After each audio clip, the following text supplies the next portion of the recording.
दोस्तों स्टडी 91 के YouTube channel में आप सभी का बहुत बहुत स्वागत है और आप सभी के डिमांड पर आज केमिस्ट्री की क्लास में मैं पढ़ाने वाला हूं पीरियोडिक टेबल के बारे में। दोस्तों ये पीरियोडिक टेबल वही टेबल है जिसको आप आज तक याद नहीं कर पाए। सही बात है ना कि आपको तरीके से याद नहीं कराया गया। और वैसे भी आज मैं जब ये टॉपिक पढ़ाने वाला हूं ना तो आपको बहुत मजा आने वाला है। एक चीज याद रखें दोस्तों, इस टॉपिक के लिए मैंने अथाह मेहनत किया, इतना मेहनत जो आप वीडियो देखने के बाद समझ जाओगे कि आखिर में मैंने कितना तैयारी के साथ इस चीज को तैयार किया और इस वीडियो को तैयार किया गया। ठीक है, तो आज आप बहुत कुछ सीख पाओगे और ये पीरियोडिक टेबल आपको एक नए तरीके से मैं पढ़ाने वाला हूं, जो कि गारंटी के साथ बता रहा हूं कि पूरे YouTube पर लोगों की तरह आम चैलेंज नहीं, खुला चैलेंज है, ओपन चैलेंज है आप सभी के लिए कि आपने आज तक ऐसा वीडियो नहीं देखा होगा। बहुत तरीका आपने देखा है ना, इसी तरह से आप पीरियोडिक टेबल पढ़ते हो। भाई हेलिना ने की रब से फरियाद, बेटा मांगे कार सेंट्रो बाप रे, यही सब पढ़े हो ना यार। फालतू की बातें हैं ये सब, फालतू की बातें, ऐसे नहीं पढ़ा जाता मेरे भाई। फिर ऐसे नहीं पढ़ते हैं तो इसको पढ़ते कैसे? एक बार आप पूरे वीडियो को देखो, आपको इतना मजा आने वाला है इस पीरियोडिक टेबल में कि आपको बिलीव नहीं होगा कि केमिस्ट्री का इतना बड़ा टॉपिक आपने चुटकियों में याद कर लिया और चुटकियों में समझ लिया। एक चीज और याद रखिए, हमारा एप्लीकेशन आ चुका है तो आप प्ले स्टोर से जाके डाउनलोड कर सकते हैं और उसके माध्यम से आप अच्छे तरह से पढ़ाई भी कर सकते हैं, क्योंकि सिस्टमेटिक अगर आपको पढ़ाई करना है तो हमारे ऐप को डाउनलोड करना ही होगा। चलिए तो हम लोग स्टार्ट करते हैं अपने टॉपिक को। दोस्तों पीरियोडिक टेबल को अगर आपको समझना है तो जब कभी आप पीरियोडिक टेबल को देखते हो तो कुछ ऐसा पीरियोडिक टेबल आपके सामने नजर आता है। इस पीरियोडिक टेबल में खास बातें क्या है? ढेर सारे बॉक्स दिए होते हैं और न जाने क्या क्या इस बॉक्स में कुछ लिखा होता है। और पीरियोडिक टेबल का अलग अलग रंग भी देखने को मिलता है। मतलब अगर आप गूगल पे सर्च करेंगे पीरियोडिक टेबल तो आपको अलग अलग रंग के पीरियोडिक टेबल मिल जाते हैं। समझ में नहीं आता कि रंगीन बस जानबूझ के बनाया गया है, यानी इसको अच्छा दिखाने के लिए, या फिर हर रंग के पीछे कोई कहानी है। तो जो कुछ भी है आज उन सभी तथ्यों के बारे में मैं आपको बताने वाला हूं। तो चलिए स्टार्ट करते हैं अपने टॉपिक को। टॉपिक की स्टार्टिंग आज मैं एकदम अलग ढंग से करने वाला हूं, क्योंकि आज मैं किताबी भाषा में आपसे बात नहीं करूंगा। जो किताबों में लिखा होता है उसके बारे में बिल्कुल नहीं बात करूंगा, क्योंकि उसकी वजह से आपको कंफ्यूजन हो सकता है। तो चलिए स्टार्ट करते हैं दोस्तों, हम लोग पढ़ने चलते हैं मॉडर्न पीरियोडिक टेबल को। एक बात याद रखिए, मॉडर्न पीरियोडिक टेबल जो होता है ना, इसमें बहुत सारे रो और कॉलम होते हैं। ये रो क्या होता है सर, ये कॉलम क्या होता है सर? दोस्तों आपको पता होगा, हॉरिजॉन्टल जो चीजें होती हैं, क्षैतिज अवस्था में जो चीजें होती हैं उनको क्या बोला जाता है? उनको बोला जाता है रो। और कॉलम क्या होता है? जो सीधा सीधा होता है उसको कॉलम बोलते हैं। जैसे आपसे कहा जाता है दो कॉलम बनाओ, तो आप क्या करते हो? कॉलम ऐसे ही नहीं बनाते हो, ये कॉलम होता है, ये कॉलम होता है। और अगर आपने यहीं पे ऐसे से खींच दिया तो ये क्या बन जाता है? ये रो बन जाता है। तो आप समझो, ये वाली जो रेखाएं होती हैं रो साइड में होती हैं और ये वाली रेखाएं क्या होती है? कॉलम में होती हैं। ठीक है, इसको रो वाली रेखाएं कैसी होती हैं? ये हॉरिजॉन्टल होती है। कैसी होती है? हॉरिजॉन्टल होती हैं। और ये कॉलम वाली कैसी होती हैं? ये वर्टिकल होती है। कैसी होती हैं? वर्टिकल होती हैं। तो इतनी बातें तो आप जानते होंगे। मतलब कि पूरा का पूरा पीरियोडिक टेबल ये हॉरिजॉन्टल और वर्टिकल बॉक्सेस से मिलकर बना है। और एक एक बॉक्स को क्या बोलते हैं? इसमें नाम दिया जाता है ब्लॉक्स कहा जाता है। क्या कहा जाता है? उस बॉक्स का नाम क्या दिया जाता है? ब्लॉक्स कहा जाता है। दोस्तों एक बार आप वीडियो देख लो, बहुत मजा आने वाला, बहुत मजा आने वाला है। सुनो, कह रहा है ये रंगीन पीरियोडिक टेबल क्या होता है, या इतना रंगीन क्यों होता है? क्या रंगों का कोई खास मतलब होता है, या फिर रंगों को केवल सजावट के लिए यहां पे दर्शाया गया? उसके बारे में आज हम बात करेंगे। दोस्तों इस पीरियोडिक टेबल में इतनी छोटी छोटी बातें छिपी होती हैं कि जिनके बारे में आप सोच भी नहीं सकते हो। आपके सामने पीरियोडिक टेबल आता है लेकिन कभी आपने ध्यान से देखा नहीं। आज मैं आपसे हर बारीकियों के बारे में चर्चा करूंगा, हर बारीकियों के बारे में चर्चा करूंगा जो आपने अपनी आंखों से आज तक नहीं देखा। मैं उन बारीकियों के बारे में भी चर्चा करने जा रहा हूं। थोड़ी सी बातें और सुन लीजिए। कह रहा मैं आपको औरों की तरह इस तरह से नहीं पढ़ाऊंगा कि रब ने क्या कि हेलिना ने की रब से फरियाद, बेटा मांगे कार सेंट्रो बाप रे, ये सब मैं आपको नहीं पढ़ाने वाला। एकदम डिफरेंट तरीके से मैं आपको पढ़ाने वाला हूं और एक एक बारीकियों के बारे में बताने वाला हूं। तो चलिए स्टार्ट करते हैं अपने टॉपिक को।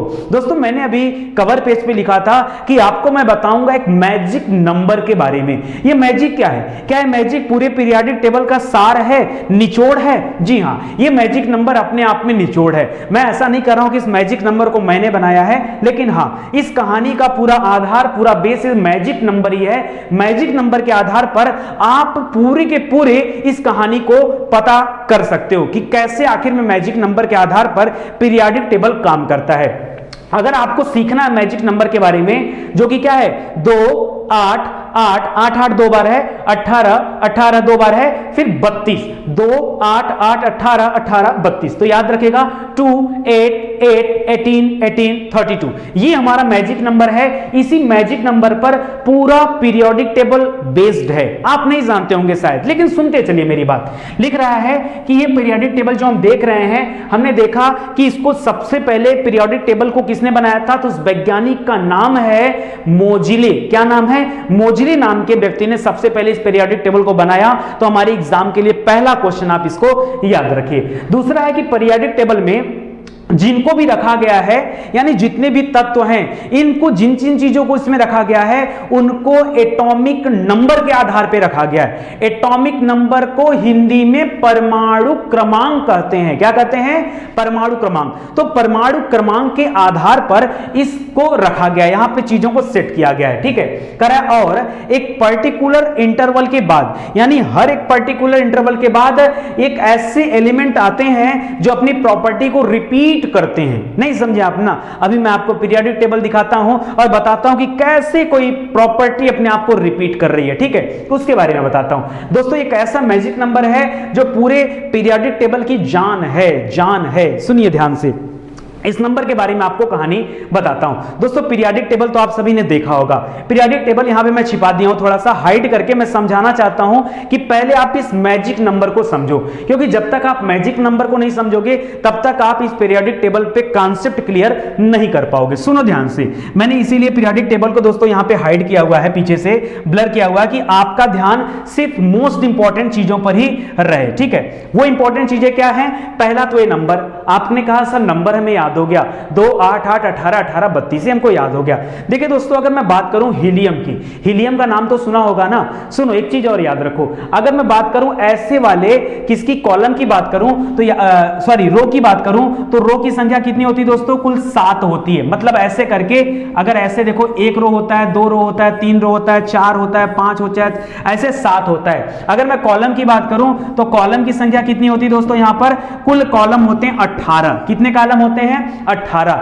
18वें कॉलम को जीरो कॉलम भी कहा जाता है। आपके एग्जाम के लिए दूसरा महत्वपूर्ण प्रश्न, दूसरा नहीं तीसरा महत्वपूर्ण प्रश्न। पहला मैंने बताया कि पीरियोडिक टेबल बनाया किसने? मोजिले ने बनाया।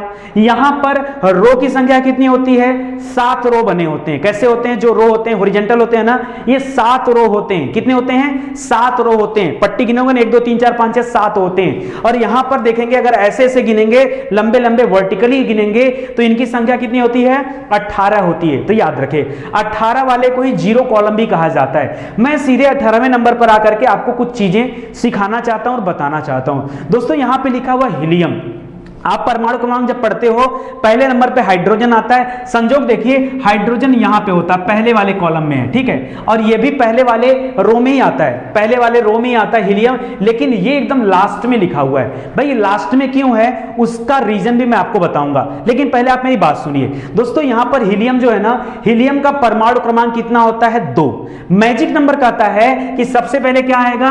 2 आएगा। 2 इलेक्ट्रॉन बेस्ड यहां पे आएगा, 2 आ गया। अगर इसी 2 में आप अगला वाला संख्या लाके ऐड कर दीजिए तो 8 और 2 मिलकर कितना हो जाएंगे? 10। तो दोस्तों 10वां वाला नंबर यहां पे आ जाएगा। मतलब यहां पे कुछ नहीं किया है, 2 में ला करके 8 जोड़ दिया है। क्या कर दिया? 8 जोड़ दिया है। तो 8 2 10 हो गया। 10वें नंबर पे कौन सा आता है? नियान। ये 10 जुड़ गया। फिर से कह रहा है कि एक बार और 8 जोड़ दीजिए, जो उत्तर आया उसी में 8 जोड़ दीजिए। तो 10वें पे नियान है, उस 10 में फिर से मैंने 8 जोड़ दिया तो 18 आ गया। 10 में मैंने फिर से 8 जोड़ दिया तो कितना आ गया? 18 आ गया। तो देखिए यहां पर हीलियम नियान 10वें पे है और आर्गन जो होता है वो 18वें नंबर पे आता है। उसका परमाणु क्रमांक 18 होता है। आर्गन के बारे में आप सभी ने सुना होगा, कभी कभी परीक्षा में प्रश्न आता है कि भाई ये जो बिजली के बल्ब होते हैं इसमें कौन सी गैस भरी होती है? तो हम कहते हैं भाई आर्गन गैस भरी होती है। क्या होती है? आर्गन। और पता है ये सभी अक्रिय गैस हैं, इनको नोबेल गैस भी कहा जाता है, इनको इनर्ट गैस भी कहा जाता है। क्यों? क्योंकि ये इसका ऊर्जा स्तर जो होता है वो फुल होता है। क्यों फुल होता है, कैसे फुल होता है वो मैं भी आपको बताऊंगा। थोड़ा सा वेट दीजिए, मेरे अकॉर्डिंग पढ़ेंगे तो आपको चीजें अच्छे से समझ में आ जाएंगी, ठीक है। फिर देखिए मैजिक नंबर कहता है कि इसका मतलब है कि अगले बार हम 18 ऐड करने वाले हैं। जी हाँ, यानी आर्गन 18वें नंबर पे है तो 18 में यदि 18 और ऐड कर दिया जाए तो क्या आ जाएगा, 36 आ जाएगा। तो याद रखिए यहां पर ये क्रिप्टॉन आता है, ये 36वें नंबर पर है। फिर आप कहोगे यानी दोबारा सर 18 ऐड करना है, क्योंकि मैजिक नंबर कहता है कि 18 ही ऐड करना है। तो 36 में 18 ऐड करिए तो 54 आ जाएगा। 54 नंबर पे जेनान आता है। क्या आता है, जेनान आती है, वो भी एक अक्रिय गैस है। ठीक है, उसके बाद क्या आता है, उसके बाद आपको ऐड करना 32। तो 54 में 32 और ऐड कर दीजिए।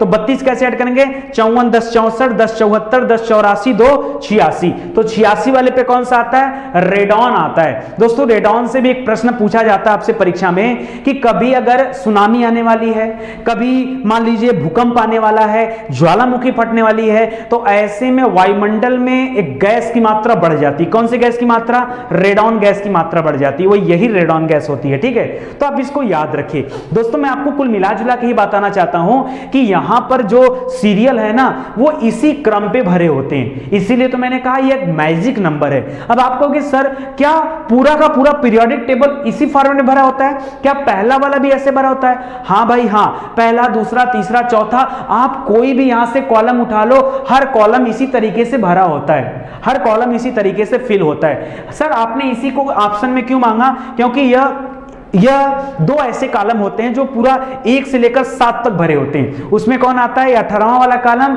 और इधर वाला देखेंगे तो पहला वाला कॉलम। ठीक है, इसीलिए मैंने अपने एग्जांपल में ये लिया। चलो ये तो मैजिक नंबर ऐसा रहा। अब एक बच्चे ने पूछा सर क्या इस मैजिक नंबर में, जो ये मैजिक नंबर दिया है, क्या ये मैजिक नंबर सिर्फ कॉलम वाइज काम करेगा या फिर ये ऐसे भी काम कर सकता है? ऐसे मतलब कैसा, रो वाइज भी काम कर सकता है। दोस्तों ये मैजिक नंबर इसीलिए तो है क्योंकि ये रो के वाइज में ही काम करता है, उस तरीके से भी काम करेगा। सर एक बार दिखा देते तो बड़ा मजा आ जाता। चलिए आइए देखते हैं, घबराते क्यों हैं। पहले मैंने आपको 2 बातें जो सिखाई थी उनको याद कर लीजिए। दोस्तों ये जो लंबी लाइनें होती है ना, ये लंबी लाइनें जैसे यहां पर 1 है 2 3 4 5 6 7, तो मैंने बताया था कि 7 कुल मिला के कॉलम कहा जाता है इनको। ये वर्टिकल होते हैं, इनको कॉलम कहा जाता है। केमिस्ट्री की भाषा में दोस्तों कॉलम के अलावा इनका एक और नाम है, वो कहते हैं पीरियड। क्या बोलते हैं, पीरियड बोलते हैं। ठीक है, क्या आप याद रख सकते हो, इसका कॉलम के अलावा एक और नाम है पीरियड, याद रखेंगे?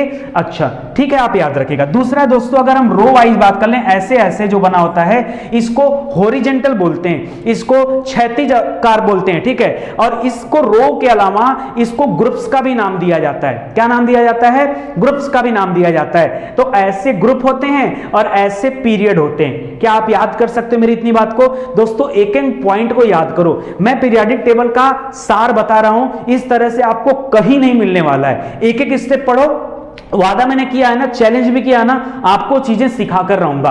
थोड़ा सा आप धीरे धीरे चलो, एक एक स्टेप चलते हैं। चलो अगली बात अब हम लोग याद रखते हैं। दोस्तों मैंने यहां पर बाकी चीजों को पीछे करके एक चीज हाईलाइट किया हुआ है। यहां पर आपको हाइड्रोजन दिख रहा है, एच जो येलो कलर से लिखा हुआ है, और यहां पर हीलियम दिख रहा है। ठीक है दोस्तों, ये पहला रो है। क्या है, ये पहला वाला रो है। पहले वाले रो में केवल 2 एलिमेंट होते हैं, एक हाइड्रोजन होता है, एक हीलियम होता है। ठीक है, हाइड्रोजन पहले नंबर पे दिखता है, हीलियम आखिरी नंबर पे दिखता है। अगर आपके माइंड में बात आ रही है कि क्यों हाइड्रोजन पहले पे दिख रहा है, क्यों हीलियम इसके बगल में नहीं दिख रहा है, हो सकता है आपके मन में ऐसी बातें आए, आपने शायद कभी सोचा नहीं भी आई है तो अब सोचिए। भाई हाइड्रोजन यहां दिख रहा है, हीलियम यहां दिख रहा है, इसके पीछे रीजन क्या है? दोस्तों पता है मोजिले ने क्या किया था, किस कॉन्सेप्ट पर उनके दिमाग में क्या आया कि इस पीरियोडिक टेबल को उन्होंने बनाया। अगर उनके दिमाग की उस थिंकिंग को पकड़ लें तो पीरियोडिक टेबल का सार आपको पता चल जाएगा। वो यार ये बात है, हाँ ये बात है। सुनो दोस्तों, मैंने आपको पढ़ाया कि परमाणु का जो नाभिक होता है, उस नाभिक में 2 चीजें पाई जाती हैं, एक प्रोटॉन होता है, एक न्यूट्रॉन होता है, और इलेक्ट्रॉन जो होता है उस नाभिक के चारों ओर चक्कर लगाता है। यह वृत्तीय कक्षा पर चक्कर लगाता है और बहुत सारी कक्षाएं होती हैं। 4 तरह की कक्षाओं के बारे में मैंने आपसे चर्चा किया था, K, L, M, N। ठीक है, और मैंने 2n² आपको बताया था कि एक एक कक्षा में अधिकतम कितने इलेक्ट्रॉन रह सकते हैं। इसको ऑर्बिट का नाम दिया जाता है, कक्षा को ऑर्बिट कहा जाता है। इसके अलावा मैंने आपको उप कक्षा के बारे में बताया था जिसको सब ऑर्बिट कहते हैं, जिसको हम sp df में बांट देते हैं। दोस्तों अगर मैं इस हाइड्रोजन की बात कर दूं तो मैं खाली इतना कहना चाहता हूं कि जो मैजिक नंबर मैंने आपको बताया वही मैजिक नंबर लेके चलिएगा। दोस्तों यहां पर क्या है ना कि भाग देना है। आपने जब आप छोटे छोटे बच्चे थे तो आप भाग देते थे और आपसे पूछा जाता था कि कितना शेष बचा है। भाई वो शेष अगर आपने पकड़ लिया ना, ये पूरे रो का और कॉलम का निचोड़ मिल जाएगा। सुनो सुनो कहानी क्या है दोस्तों। मैं अभी कहानी में आपको ये बताना चाह रहा हूं कि हाइड्रोजन, दोस्तों क्या आप 2 से भाग दोगे तो यहां क्या बचेगा? ये तो बेचारा अकेला, इसके पास एक ही इलेक्ट्रॉन है, इसलिए यहां पर पहले नंबर पे हाइड्रोजन दिखता है। पहले वाले मैं अभी रो की बात ना करके मैं अपनी बात कॉलम पे करता हूं, ठीक है, मतलब ऐसे बताता हूं। तो हाइड्रोजन है यहां पे, हाइड्रोजन के ठीक नीचे यहां पे हीलियम होता है, यहां पर लिथियम दिया हुआ है। लिथियम नंबर 3 पे आता है। लिथियम किस पे आता है दोस्तों? 3 नंबर पे आता है। दोस्तों बताओ अगर 2 से भाग देंगे तो लिथियम में कितना बचेगा? 1 बच जाएगा।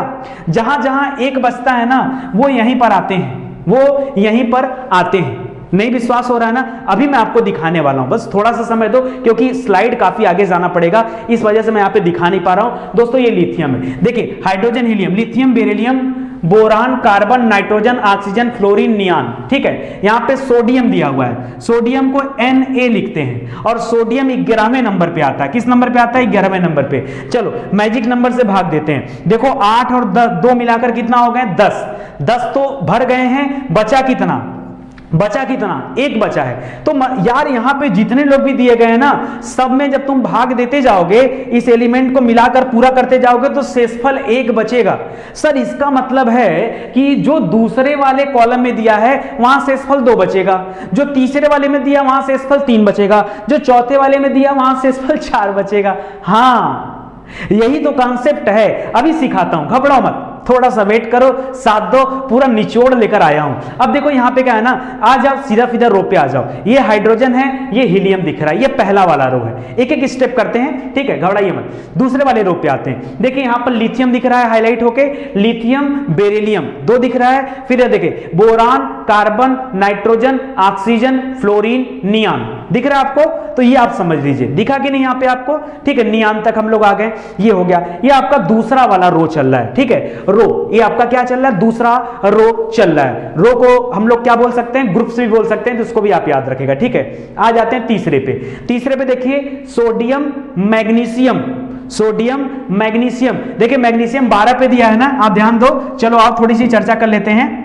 मैग्नीशियम किस नंबर पे दिया? 12 पे। देखिए 8, 2, 10 से अगर कट जाएगा, इसमें 10 घट जाएगा, ठीक है, तो मैक्सिमम कितना घट सकता है? यही तो घट सकता है, तो बचेगा कितना? 2 बचेगा, इसलिए इसको नंबर 2 पे रखा गया। इधर से नंबर दूसरे वाले पे रखा गया। समझ में आ रहा है? ये आपको समझना है। तो चलो देखो सोडियम, मैग्नीशियम, मैग्नीशियम के बाद क्या आता है? एल्युमिनियम आता है, सिलिकॉन आता है, फास्फोरस आता है, ठीक है, फास्फोरस के बाद सल्फर, क्लोरीन, आर्गन आता है। बस ऐसे करके आप लाइन से पढ़ते जाओ। समझ में आ रहा है? ये आपका तीसरा हो गया। चौथे रो पे आएंगे दोस्तों, चौथे रो पे आएंगे तो यहां पर देखिए, यहां पे पोटेशियम, पोटेशियम, पोटेशियम को के लिखा जाता है, पी नहीं लिखते हैं। पोटेशियम, पोटेशियम किस नंबर पे है दोस्तों? यहां पे ध्यान से देखेंगे पोटेशियम तो 21वें नंबर, आप जोड़ लीजिए ना कितना आ जाता है भाई। यहां पे 2 था और ये वाला कितने पे था? लिथियम, लिथियम कितने पे था? सोडियम, हाइड्रोजन, हीलियम, लिथियम, यहां पे 3 नंबर था। देखिए ऐसे आप निकाल भी सकते हो।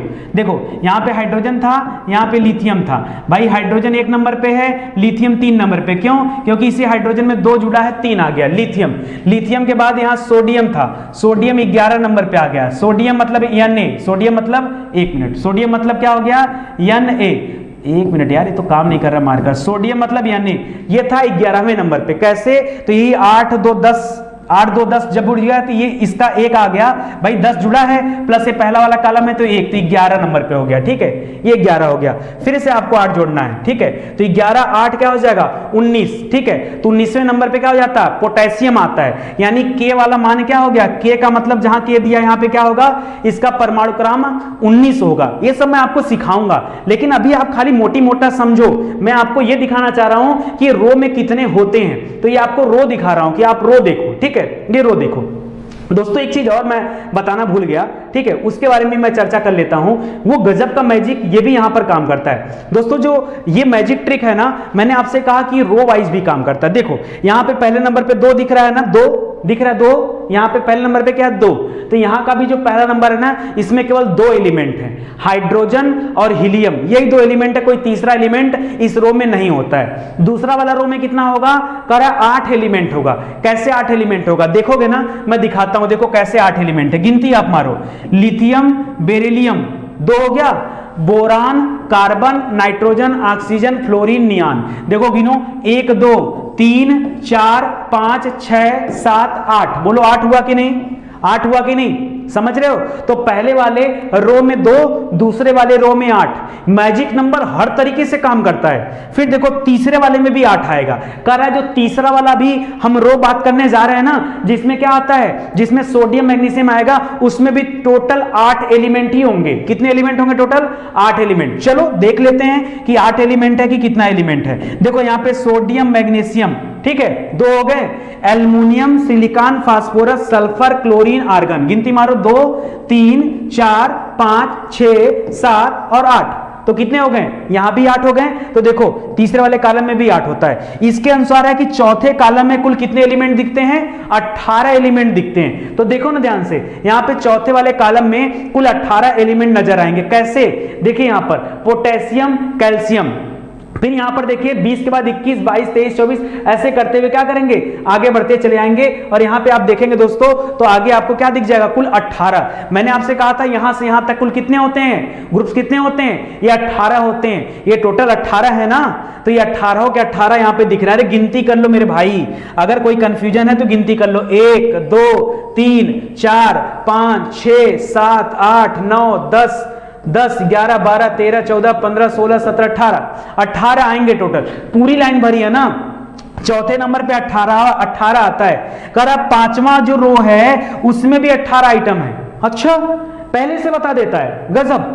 आपने कभी केयर किया इस चीजों को, आप केयर करो। तो देखो पांचवे भी क्या है, पूरा का पूरा 18 है, यहां से लेकर यहां तक पूरा का पूरा क्या है, जिनान तक, ये पूरा 18 आइटम यहां पर दे रखा है। कर अब पांचवें नंबर पे 32 आइटम है। अब देखते हैं तुम 32 कहां से दिखाते हो। तो कर अब पांचवें, सॉरी कितने नंबर पे, ये 5 हो गया ना, 1 2 3 4 पांचवें पे 18, छठवें पे 32 आइटम है। चलो देखते हैं छठवें नंबर पे कितना आइटम ये दिखाते हैं। ये देखो छठवें पे 32, भाई 18 तो यहां से यहां तक पूरा हो गया, जिसमें लास्ट में रेडॉन आता है, रेडॉन गैस, ये 18 आपका पूरा हो गया। और नीचे से एक यहां पर और पट्टी यहां पे जो लास्ट में दिखती है ना, इस पीरियोडिक टेबल से अलग। क्यों, क्योंकि दोस्तों यहां पे क्या, उस पीरियोडिक टेबल से अलग इसलिए किया गया क्योंकि ये जो है बाद में लाके जोड़े गए, ये बाद में लाके जोड़े गए, इस वजह से इसको पीरियोडिक टेबल से अलग कर दिया गया। ठीक है, तो ये हो जाते हैं 18 19 20 21 22 23 24 25 26 27 28 29 30 31 और 32, तो ये 32 हो जाते हैं। दोस्तों यहां पर एक एलिमेंट है, ठीक है, जिसको लेंथोनाइट बोलते हैं, उसी लेंथोनियम होता है वो, उसी लेंथोनियम की प्रकृति का ये है, इसीलिए इसको लेंथोनाइट्स भी कहा जाता है। अभी आगे इसकी भी कहानी मैं आपको बताता हूं। एक चीज मुझे थोड़ा सा कंफ्यूजन हो रहा है, मेरे सामने जो कैमरा चल रहा है इसके माध्यम से मैं ये नहीं पता कर पा रहा हूं कि यहां पे आपको क्लियरिटी दिख रही है कि नहीं दिख रही, क्योंकि अगर क्लियरिटी नहीं दिखेगी तो बड़ा दिक्कत हो जाएगा आपको समझने में। फिर भी चलिए, क्लास चल रही तो लेते हैं, कोई दिक्कत होता है तो आप बताइएगा तो फिर से कर देंगे। अब इसके बाद दोस्तों जो सातवां रो है ना, ये कुछ इनकम्प्लीट है, अभी इसमें धीरे धीरे एलिमेंट्स लाए जा रहे हैं और भरे जा रहे हैं, तो इनकम्प्लीट है, इस वजह से इसको इनकम्प्लीट माना गया है। तो कुल मिला जुला के जो मैजिक नंबर है वो हमें क्या सिखाता है, मैजिक नंबर, हमने जो मैजिक नंबर से सीखा कि पहला वाला जो रो है उसमें अधिकतम कितने एलिमेंट हो सकते हैं, 2 एलिमेंट, दूसरे वाले रो में अधिकतम 8 हो सकते हैं, तीसरे वाले रो में 8 हो सकते हैं, ठीक है, चौथे वाले में 18 हो सकते हैं, पांचवें वाले में 18 हो सकते हैं, और छठवें वाले में कितना हो सकते हैं, 32, और सातवां क्या है दोस्तों, सातवां क्या है, इनकम्प्लीट है। हमने आज यही सीखा, प्लस कॉलम के लेके मैजिक नंबर की अगर मैं बात करूं तो हमने ये सीखा कि हर कॉलम में जो कुछ भी दिया होता है, अगर उसमें पहले नंबर पे 2 वाले में है, अगर उसमें हम 8 ऐड कर दें तो यहां पे हमेशा 10वां आइटम दिया होगा, फिर से हम 8 ऐड करेंगे तो यहां पे 18वां आइटम दिया होगा। ये हमने साबित कर दिया, उस चीज को हमने यहां से रियलाइज करके देख लिया है। आगे बढ़ते हैं, कुछ चीजें मैं आपको और समझाता हूं, लेकिन आप बताओ आपको समझ में आ रहा है कि नहीं? धीरे धीरे आएगा समझ में, अभी बहुत कुछ सीखना बाकी है। लेकिन आप पीरियोडिक टेबल में जो हमने पढ़ा कि कुल 7 पीरियड होते हैं और 18 ग्रुप होते हैं। अब बात आती है कि रंगों का क्या चक्कर है। सर अभी तक तो हमने खाली आपको इतना बताया मैजिक नंबर का कॉन्सेप्ट कि आप ऐसे चलो आप ऐसे चलो, कोई फर्क नहीं पड़ता है, मैजिक नंबर ने आपको बहुत कुछ सिखा दिया। अब बात आती है कि रंगों का क्या चक्कर है। भाई अलग अलग रंग दिखाए गए ना, भाई पता चल रहा है कि एक साथ सब पीला पीला एक साथ है। भाई पीला पीला क्यों है, या ये रंगों का चक्कर क्या है, तो उसके बारे में बात कर लेते हैं दोस्तों। उससे पहले मैं चाहूंगा कि आप ब्लॉक के बारे में जान लो, जो ब्लॉक जो छोटे छोटे हिस्सों में बटे होते हैं, एसपीडीएफ के बारे में जान लो। दोस्तों मैंने कल भी आपको पढ़ाया था कि एसपीडीएफ क्या होता है, यह उपकक्षा होती है, इसको सब ऑर्बिट बोला जाता है। यस जो उपकक्षा होती है इसमें अधिकतम इलेक्ट्रॉनों की संख्या कितनी हो सकती है? 2। पी वाले उपकक्षा में अधिकतम इलेक्ट्रॉनों की संख्या कितनी हो सकती है? 6। ठीक है। डी वाले में अधिकतम कितनी हो सकती है? 10। और एफ वाले में कितनी हो सकती है? 14। ठीक है, तो आप इसको याद रखिएगा। इसी से निकलता है कि एक एक कक्षा में कितने क्या हो सकते हैं? इलेक्ट्रॉन हो सकते हैं कक्षा में। ये तो सब कक्षा की बात हो रही है, उप कक्षा की बात हो रही है, सब ऑर्बिट की बात हो रही है। अगर हम बात करें ऑर्बिट की तो मैंने बताया था 4 तरह के ऑर्बिट होते हैं, के, एल, एम, एन। के में क्या होता है? 2 कक्षाएं होती हैं, सॉरी 1 उप कक्षा होती है, इसलिए इसको यस रखा है मैंने। यस में केवल 2 होता है, तो के वाली कक्षा में अधिकतम इलेक्ट्रॉनों की संख्या 2 हो सकती कक्षा में, उप कक्षा में नहीं। यल वाली कक्षा के अंदर 2 सब ऑर्बिट पाए जाते हैं, इसमें यस और पी दोनों होता है, तो 2 अधिकतम हो सकते हैं यस में, पी में अधिकतम हो सकता है 6। 2 और 6 को मिलाकर कितना हो गया? 8 हो गया। समझ में आ रहा है? इसी तरह से देखा जाए तो 2, 8, 18, 32 ये अधिकतम इलेक्ट्रॉनों की संख्या है कक्षा वाइज। खैर हमने कल पढ़ा था। आगे बढ़ते हैं, कुछ अन्य चीजें बताता हूं दोस्तों। ये जो एसपीडीएफ हैं, ये पूरे पीरियोडिक टेबल में कुछ चीजें हैं जिनको एसपीडीएफ के माध्यम से आपको समझना है। दोस्तों एसपीडीएफ क्योंकि ब्लॉक हैं तो अलग अलग ब्लॉक हैं। स्टार्टिंग की जो 2 यहां पर कॉलम आपको दिख रहा है ना, पहला कॉलम और दूसरा कॉलम, ठीक है, इन 2 कॉलम को यस ब्लॉक में रखा गया है। किस में रखा गया है? यस ब्लॉक में रखा गया। देखो बाकी का मैंने दोस्तों इसीलिए यहां पर ब्लर कर दिया है ताकि आपको कोई कंफ्यूजन न होने पाए। एक सेकंड रुकिए, मैं बड़ा करके दिखा देता हूं। यहां पे दिख रहा है आपको, बाकी को ब्लर इसलिए रखा गया है कि आप सब यार क्या हो जाता है, बाकी को ब्लर इसलिए रखा गया कि आप समझ पाओ। ठीक है, तो यहां पे केवल क्या है? 2 कॉलम आपको दिख रहे हैं जिनको यस ब्लॉक में रखा गया। आप समझो कि किसको किस ब्लॉक में रखा गया। अगर मैं पी ब्लॉक की बात करूं तो ये बगल वाले को पी में नहीं रखा गया है, आप देख रहे हैं ब्लर है, पी में रखा गया इतने, मतलब ये 13 नंबर का कॉलम, 13, 14, 15, 16, 17 और 18, 13 से लेकर 18 नंबर के कॉलम तक जितने एलिमेंट हैं इनको पी ब्लॉक में रखा गया है। इसको किस में रखा गया है? पी ब्लॉक में रखा गया है, पी ब्लॉक में रखा गया है। ठीक है, इसको याद रखेंगे। अब क्यों रखा गया है उसके पीछे रीजन है दोस्तों। यस वाले में, यस अगर उपकक्षा की बात कर दें तो मैंने अभी पीछे आपको पढ़ाया कि यस उपकक्षा में अधिकतम इलेक्ट्रॉनों की संख्या कितनी हो सकती है? 2। तो याद रखिए, क्योंकि हमने अभी पीछे एक चीज और पढ़ा है कि यहां पर शेषफल 1 बचता है, यहां पर शेषफल 2 बचता है, तो 1 और 2 वाले अधिकतम 2 वाले में आ गए, इसलिए इनको यस ब्लॉक में डाला गया है। अब यहां पर अधिकतम 3 बचेंगे, तो 3 वाले को यहां नहीं रखा गया। अब देखिए यहां पर क्या है, यहां पर डी ब्लॉक आता है, पी ब्लॉक आता है, एसपीडीएफ, तो पी ब्लॉक है यहां पर, पी ब्लॉक है। 13 से लेके 18 तक की चीजें किसमें आती हैं? पी ब्लॉक में रखी जाती, इनको पी ब्लॉक के अंतर्गत डाला गया है। उसके बाद डी ब्लॉक की बात करूं तो ये सेंटर वाले जो येलो वाले होते हैं ना, इनको डी ब्लॉक में रखा गया है, एस पी डी। और लास्ट में जो नीचे दिखते हैं ना, उनको एफ ब्लॉक माना गया है। इनको क्या माना गया है? इनको एफ ब्लॉक माना गया है। तो देखो ना, स्टार्टिंग के जो 2 लाइन है इनको एस ब्लॉक माना गया है। इधर 13 से लेकर 18 तक के जो हमारे सीरीज हैं, ग्रुप हैं, इनको क्या माना गया है? इनको पी ब्लॉक माना गया है। बीच वाले को, सेंटर वाले को डी ब्लॉक माना गया है और नीचे वाले को एफ ब्लॉक कहा जाता है। आगे बढ़ते हैं और ब्लॉक से अब आगे चल के और भी चीजें बढ़ते हैं। दोस्तों मैं आपको सिखाने जा रहा हूं कि यहां पर जो यस ब्लॉक है, ये कलर का मतलब क्या है। आप देख पा रहे होंगे इधर जो है कैमल ब्राउन कलर है और यहां पर जो हल्का सा ग्रीन कलर दिख रहा होगा। ठीक है, तो ये कलर क्यों दिए गए भाई? अलग अलग अलग पीरियोडिक टेबल में अलग अलग कलर दिया जा सकता है, लेकिन याद रखिए कभी भी लिथियम का कलर जो होगा वही सोडियम का कलर होगा, वही पोटेशियम का होगा, वही रुबेडियम का होगा, और वही क्या होगा, अलग अलग फ्रेंसियम वगैरह का कलर भी सेम होगा। कभी ऐसा नहीं कि लिथियम का कलर कुछ और हो और सोडियम का कलर कुछ और हो, ऐसा इम्पॉसिबल है।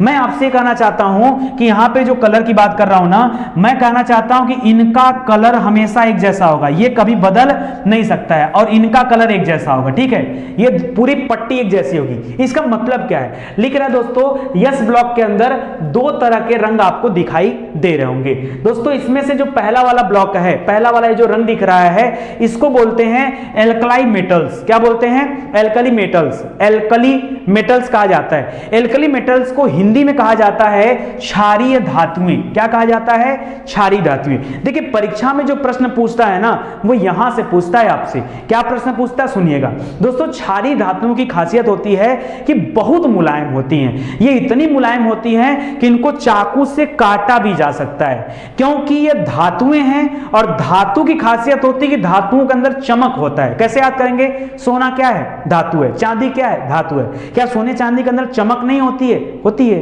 तो आप याद रखिएगा कि धातुएं चमकदार होती हैं। तो यहां पे जो क्षारीय धातुएं हैं ये भी चमकदार होती हैं। ये चमकदार होने के साथ साथ मुलायम भी होती हैं। एक और इनकी खासियत होती है, इनकी मैं कैरेक्टर बता रहा हूं, इनका कैरेक्टर मैं आपको बता रहा हूं। क्या क्या कि पहली बात मुलायम होता है, दूसरी बात चमकदार होता है, तीसरी बात एक मानक ताप और दाब पर इन पर अभिक्रिया शुरू हो जाती है, और हाई मतलब क्या होती है, उच्च अभिक्रियाशील मानी जाती हैं। ये जो धातुएं होती हैं ये बहुत तेजी से अभिक्रिया करती हैं। दोस्तों ये भी माना जाता है कि ये इतनी तेजी से अभिक्रिया करती हैं कि ये वायु से भी अभिक्रिया कर लेती हैं। अब समस्या खड़ा हो गया, कोई चीज वायु से अभिक्रिया कर लेगी तो उस चीज को तो, अब वायु तो यार हर जगह है, वायु तो हर जगह है ना, तो वायु से अभिक्रिया अगर कोई चीज कर ली तो उसको हम कैसे रोक सकते हैं, दोस्तों रोका जा सकता है। पहले इसके बारे में और याद रखिए कि इतना कोमल होता है, इसे चाकू से भी काटा जा सकता है। तो परीक्षा में पूछता है, बताइए किस धातु को चाकू से काटा जा सकता है, चार ऑप्शन दे दिया।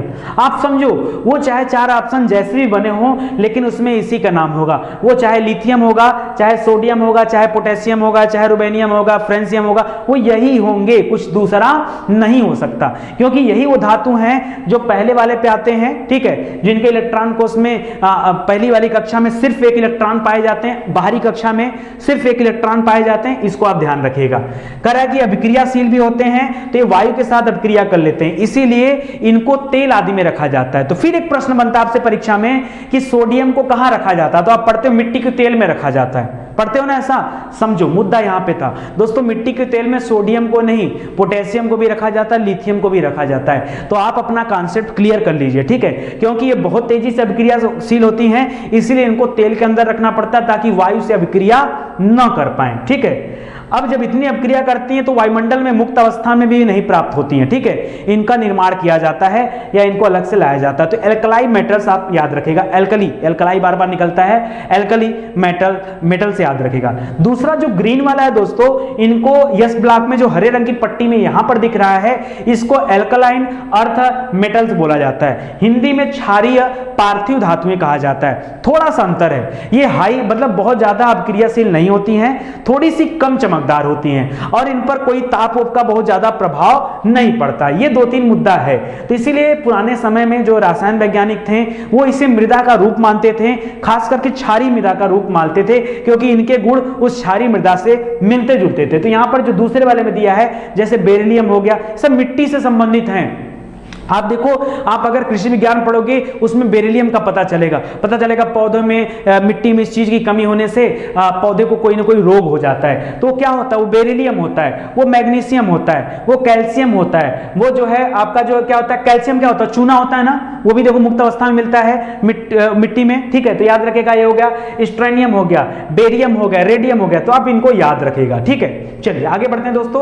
अब आगे बढ़ते हैं पी ब्लॉक में आते हैं, क्योंकि हम जानते हैं कि पी ब्लॉक लास्ट में दिखता है, यस ब्लॉक पहले दिखता है, पी ब्लॉक लास्ट में दिखता है। अब देखो पी ब्लॉक में चार कलर दिए हैं, एक तो ये वाले कलर हैं, ठीक है, जो आपको क्रीम कलर दिख रहे होंगे, एक गुलाबी वाला रंग दिख रहा होगा, एक आसमानी रंग दिख रहा होगा, एक रेड कलर दिख रहा होगा। ये 4 रंग यहाँ पे दिखते हैं और चारों रंग की अपनी अपनी विशेषता है। अब देखो यहाँ पे जो पहला वाला मैं लेता हूं, ये जो क्रीम कलर दिख रहा है, इसकी विशेषता लेता हूं, जिसमें यहाँ पर एल्युमिनियम दिख रहा है। ठीक है, तो ये इसकी विशेषता क्या है सुनिए दोस्तों, इसको पोस्ट ट्रांजिशन मेटल्स कहा जाता है। ये पोस्ट ट्रांजिशन मेटल्स क्या होता है दोस्तों, इसको हिंदी में संक्रमणोपरांत धातु कहा जाता है। एक्चुअली क्या है ना, इसके ठीक पहले जो धातुएं हैं उनको भले ही डी ब्लॉक में रखा गया है, क्योंकि यस में इनको, पी में इनको रखा गया है, उसको डी ब्लॉक में रखा गया है। हम लोग आम बोलचाल की भाषा में एसपीडीएफ बोलते हैं, इसलिए मैंने सीक्वेंस में एसपीडीएफ रखा है। तो पहले मैंने एस पढ़ाया, अब मैं पी पढ़ा रहा हूं। डी वाली ब्लॉक की जो धातुएं हैं वो संक्रमण वाली धातुएं हैं। संक्रमण माने बहुत तेजी से संक्रमण करती हैं, और ये संक्रमण के ठीक बाद वाली धातुएं हैं, इसलिए इनको पोस्ट ट्रांजिशन कहा गया। उसको ट्रांजिशन मेटल्स कहा जाता है, इसको पोस्ट ट्रांजिशन मेटल्स कहा जाता है। एक और चीज बता दूं जिस पे आपका ध्यान नहीं जाता है, अगर मैं सबसे स्टार्टिंग की बात करूं, सबसे स्टार्टिंग में जहां पे अभी मैंने आपको पहला वाला आपको कॉलम पढ़ाया था, क्या हो रहा है, कभी कभी बोर्ड भी हमारी पेशेंस की परीक्षा लेने लगता है। हाँ, मैंने बड़ा मेहनत करके दोस्तों इस टॉपिक को तैयार किया है, उम्मीद है आपको बड़ा ही अच्छा लगेगा और बड़ा मजा आ रहा होगा। थोड़ा सा टिपिकल नजर आ सकता है बट है नहीं। अगर लगता है आपको टिपिकल ना, आप इस वीडियो को 2 बार देखो, आपको और भी ज्यादा मजा आएगा। पता दोस्तों, स्टार्टिंग में मैंने जब आपको पढ़ा रहा था तो मैंने बताया आपको एल्कली मेटल्स के बारे में, जिसको क्षारीय धातु कहा जाता है, और वो सबसे ज्यादा अभिक्रियाशील होती है, सबसे ज्यादा चमकदार होता है, इतना चमकदार चाकू से काट के अलग कर दो, मतलब बहुत ही स्टैंडर्ड वे में होता है। जैसे जैसे इस पीरियोडिक टेबल में हम आगे की तरफ बढ़ते हैं दोस्तों, जैसे जैसे पीरियोडिक टेबल में हम आगे की तरफ बढ़ते हैं, ठीक है, क्या होता है पीरियोडिक टेबल में, हम मेटल से नॉन मेटल की तरफ बढ़ते हैं। पता है आप ये मेटल से अब धीरे धीरे आप नॉन मेटल की तरफ आ जाओगे। ये पता है नीले वाले जो दिख रहे हैं ये नॉन मेटल आइटम है। सबसे स्टार्टिंग में मेटल आइटम दिखते हैं, सबसे लास्ट में जाएंगे तो नॉन मेटल हो जाएंगे, और एकदम लास्ट में चले जाएंगे तो नोबेल गैस आ जाएगा। क्या आ जाएगा? नोबेल गैस आ जाएगा। नोबेल गैस अक्रिय गैस आ जाएगा। ठीक है, तो आप उसको भी याद रखिए। तो ये जो पोस्ट ट्रांजिशन होते हैं ना, ये संक्रमणोपरांत धातु होते हैं, इसके बारे में आगे हम लोग डिस्कस किया जाएगा। इसके बाद दोस्तों जो ये आपको ये वाला रंग दिख रहा है, ठीक है, ये आपको गुलाबी रंग जो दिख रहा है इसको मेटालाइट बोलते हैं। क्या बोलते हैं? मेटालाइट बोलते हैं। मेटालाइट की खासियत होती है ना, क्योंकि अब देखो ये मेटालाइट मेटल और नॉन मेटल के बीच में है। ये मेटालाइट ये मेटल और नॉन मेटल के बीच में है। इसका मतलब क्या है कि दोस्तों इसके अंदर मेटल और नॉन मेटल दोनों के गुण पाए जाते हैं। मेटल और नॉन मेटल दोनों के गुण पाए जाते हैं, इसीलिए दोस्तों इनको मेटालाइट कहा जाता है। आपसे परीक्षा में प्रश्न पूछता है सिलिकॉन, जर्मेनियम, नाम सुना है ना, ये सब जो है अर्धचालक के रूप में प्रयोग किए जाते हैं, क्योंकि यह ना तो पूरी तरह से मेटल होते हैं और ना तो पूरी तरह से नॉन मेटल होते हैं। तो याद रखिए, जैसे बोरान हो गया, सिलिकॉन हो गया, जर्मेनियम हो गया, आर्सेनिक हो गया, ठीक है, पोलोनियम हो गया, ये सब क्या, ये सब नॉन मेटल, ये सब मेटालाइट होते हैं, नॉन मेटालिक नहीं, ये सब मेटालाइट होते हैं। क्यों? क्योंकि ये पूरी तरह से मेटल भी है और पूरी तरफ से नॉन मेटल भी नहीं है, दोनों नहीं है, दोनों के बीच के होते हैं। तो इसमें दोनों तरह की विशेषताएं पाई जाती हैं। आगे बढ़ते हैं। नॉन मेटल, ये ब्लू रंग से जो दिख रहे हैं ये नॉन मेटल कहे जाते हैं। क्या कहे जाते हैं? नॉन मेटल, यानी सीधा सीधा बोलो अधातु। क्या बोलते हैं? इनको अधातु कहा जाता है, नॉन मेटल कहा जाता है। वैसे अधातु की कोई परिभाषा नहीं दी गई, जिस तरह से बुरे व्यक्ति की कोई परिभाषा नहीं होती है। बुरे व्यक्ति की परिभाषा ही है कि जो व्यक्ति अच्छे कार्य नहीं करता वो बुरा है।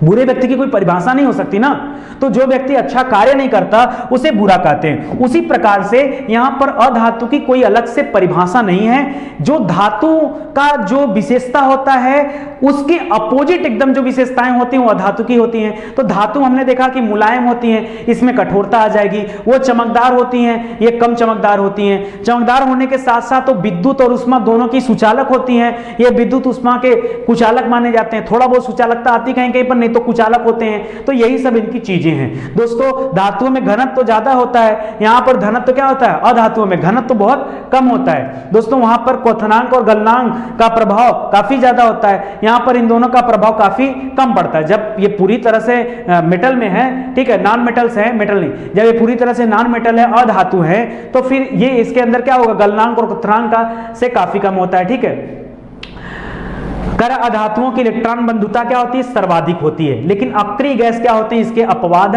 माने जाते हैं। चलिए आगे बढ़ते हैं। नोबेल गैस, अक्रिय गैस, इनर्ट गैस जिसे कहते हैं, उसके बारे में जान लीजिए। कर 18वें ग्रुप को जीरो ग्रुप भी कहा जाता है और उसी में नोबेल गैस दिखाए गए हैं। कर अक्रिय गैस उन गैसों को कहते हैं जो साधारणतः रासायनिक अभिक्रिया में भाग नहीं लेते हैं, सदा मुक्त अवस्था में पाए जाते हैं। मुक्त अवस्था में होते हैं, रासायनिक अभिक्रिया में भाग नहीं लेते हैं, इसीलिए तो इनको अक्रिय गैस कहते हैं। अक्रिय, जो क्रिया नहीं करते हैं, अक्रिय, समझ रहे हैं ना, तभी इनको अक्रिय कहा जाता है, नोबेल गैस कहा जाता है। आजकल अक्रिय गैस कहने के बजाय इन्हें उत्कृष्ट गैस कहा जाता है। अक्रिय गैस पहले कहा जाता था, क्योंकि अब इनके उपयोग बहुत ज्यादा होने लगे हैं तो इनको उत्कृष्ट गैस का नाम दिया जाता है, क्योंकि ये गैस पूर्णतः अक्रिय नहीं होते, बल्कि इसमें अनेक उत्कृष्ट गैसों के यौगिक जो आज हमें ज्ञात हो चुके हैं। ये लास्ट में रेड वाले में दिख रहा होगा, यहाँ पे आपको हीलियम दिख रहा होगा, नियॉन है, आर्गन है, क्रिप्टॉन है, जेनान है, रेडॉन है, ये सभी अक्रिय गैस में आते हैं। ये पी ब्लॉक है। इसके बाद आता है दोस्तों डी ब्लॉक। अब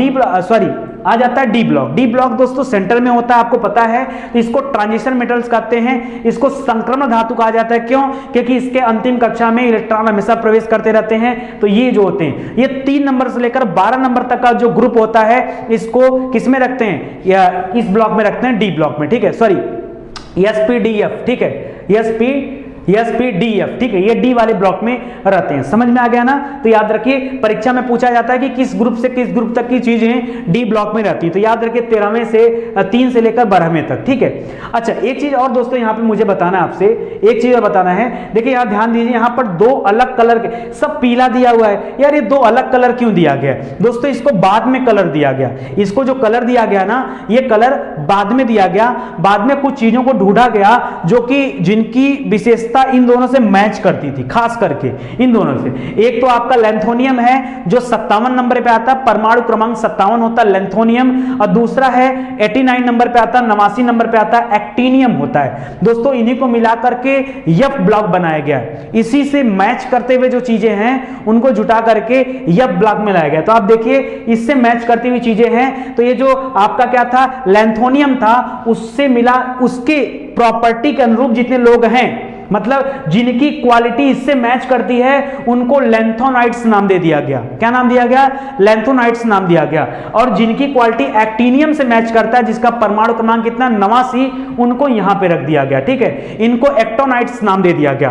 परमाणु क्रमांक का क्या हुआ? क्योंकि इनका परमाणु क्रमांक 57 है, तो दोस्तों बगल वाले का चेंज कर दिया गया। 57 के बाद 58 नंबर यहां आता है, आप समझो, 57 के बाद 58 नंबर क्या होता है, यहां पे आता है। 57 यहां पे नहीं, इसके बगल वाला 58 नहीं है, 58 यहां पे, 58, 59, 60, 61, 62, 63, 64, 65, 66, 67, 68, 69, 70, 71, और तब जब 72 आएगा ना, तब ये 72 यहां से शुरू होगा, 72, 73, 74 ऐसे करते हुए स्टार्ट होगा। फिर जब ये 89 पे खत्म होगा ना, तो 89 के बाद 90 यहां से शुरू होगा, नीचे वाले से 90 से लेकर 103 यहां पे दिया हुआ है, ठीक है। तो इस तरह से ये चीजें होती। समझ में आया कि नहीं? आएगा यार, मैंने तो बड़ा मेहनत किया, मुझे नहीं पता आपको मजा आ रहा है कि नहीं आ रहा है, लेकिन अगर चाहेंगे तो मजा आएगा। देखो एक दिक्कत और आ गई सामने। दिक्कत यह है कि कुछ ऐसी भी चीजें हैं जिनको पीले रंग से लिखा गया है। बवाल है यार, सबको तो तुम काले रंग से लिखे थे, दिख रहा है कि नहीं, इसके पीछे हल्का हल्का काला दिख रहा है ना, सब तो तुम काले रंग से लिखे थे यार, इनको पीला रंग से क्यों लिखा गया? दोस्तों हमारे इस पीरियोडिक टेबल में, मॉडर्न पीरियोडिक टेबल में जितने भी चीजों को पीला रंग से लिखा गया, जैसे कि हाइड्रोजन को पीला से लिखा गया, हो सकता है कैमरा कैच ना कर पा रहे हो। दूसरा है हीलियम, परमाणु क्रमांक 2, ये भी पीला से लिखा होता है। नीचे है नाइट्रोजन, ये भी पीला होता है। ऑक्सीजन को पीले से, फ्लोरीन को पीले से, नियान को पीले से। ये जितने को पीले रंग से लिखा गया है ना, ये गैस अवस्था में होते हैं। अगर आपसे परीक्षा में पूछे कि बताइए पूरे पीरियोडिक टेबल में कितने ऐसे तत्व हैं जो गैस अवस्था में पाए जाते हैं, तो देखिए यहां पर हाइड्रोजन गैस है, हीलियम गैस होता है, नाइट्रोजन गैस होता है, आप बताओ, ऑक्सीजन गैस होता है, फ्लोरीन गैस होता है, नियान गैस होता है, क्लोरीन होता है, क्लोरीन पानी को साफ करने के लिए इस्तेमाल किया जाता है, वो भी गैस होता है। आर्गन जो बल्ब में होता है वो भी गैस होता है, क्रिप्टॉन गैस में होता है, जेनान गैस में होता है, रेडॉन गैस में होता है, ज्वालामुखी भूकंप वाला जो बताया मैंने कि वायुमंडल में इसकी मात्रा बढ़ जाती है। तो ये वो गैसें हैं जो होता है। तो गिन लीजिए 1 2 3 3 3 6 6 3 9 1 10 1 11 ऐसे तत्व हैं जो गैस अवस्था में पाए जाते हैं। ठीक है, तो याद रखिए इसीलिए इनको पीले रंग से दिखाया गया है। ठीक है, अब देखिए दूसरी बात आती है, कोई एक चीज पूरे इस जितना भी यहां पर तत्व दिखाए गए हैं इसमें पीरियोडिक टेबल में, उसमें एक ऐसा है जिसका कलर एकदम अलग है, केवल एक अकेला शेर। कौन सा है? ब्रोमीन। ब्रोमीन का परमाणु क्रमांक होता है 35। कितना परमाणु क्रमांक होता है? 35। यार सब मत रटा करो, जो काम की चीजें है ना उससे पढ़ो। 35 परमाणु क्रमांक होता है। परमाणु क्रमांक किसका? ब्रोमीन का होता है। 17वें नंबर के ग्रुप में आता है। 17वीं लाइन है ना, क्योंकि इसके बाद अक्रिय गैसों की लाइन है, तो यहां पे आता है। तो याद रखिएगा ब्रोमीन जो है दोस्तों ये द्रव अवस्था में होता है, एकमात्र ऐसा चीज है जो द्रव अवस्था में पाया जाता है, और बाकी के जितने हैं वो सभी ठोस अवस्था में होते हैं। तो यहां पर देखिए ये सभी ब्लैक रंग से लिखे हैं, सब ठोस वाले हैं। जो पीला रंग से लिखा है वो गैस वाले हैं। यहां ब्रोमीन है वो लिक्विड अवस्था में पाया जाता है। तो आज बताइए कि आपको एक क्लास कैसी लगी, समझ में आया या नहीं समझ में आया? अगर समझ में आया होगा तो अभी आगे मैं और भी बातचीत करने वाला हूं इस पीरियोडिक टेबल पर, और इसका अगला पार्ट भी लाने वाला हूं। उम्मीद करता हूं आपको मजा आया होगा, क्योंकि बड़ी मेहनत से क्लास तैयार की गई दोस्तों। तो अगर आपको क्लास अच्छी लगेगी ना तो प्लीज शेयर जरूर से करिएगा, चाहे आप किसी भी सोशल मीडिया से जुड़े हो दोस्तों। प्लीज हाथ जोड़कर निवेदन है, इसका परिणाम आप मुझे दीजिए। अगर आपको लगता है कि नहीं मैंने मेहनत किया है, हमारी टीम ने मेहनत किया है, तो दोस्तों आप सभी से हाथ जोड़कर निवेदन है कि इसको आगे बढ़ाइए, जी भर के आगे बढ़ाइए, ताकि ज्यादा से ज्यादा लोग पढ़ पाए, समझ पाए। आप सभी का धन्यवाद। मिलते हैं अगले लेक्चर में, तब तक के लिए जय हिंद, जय भारत।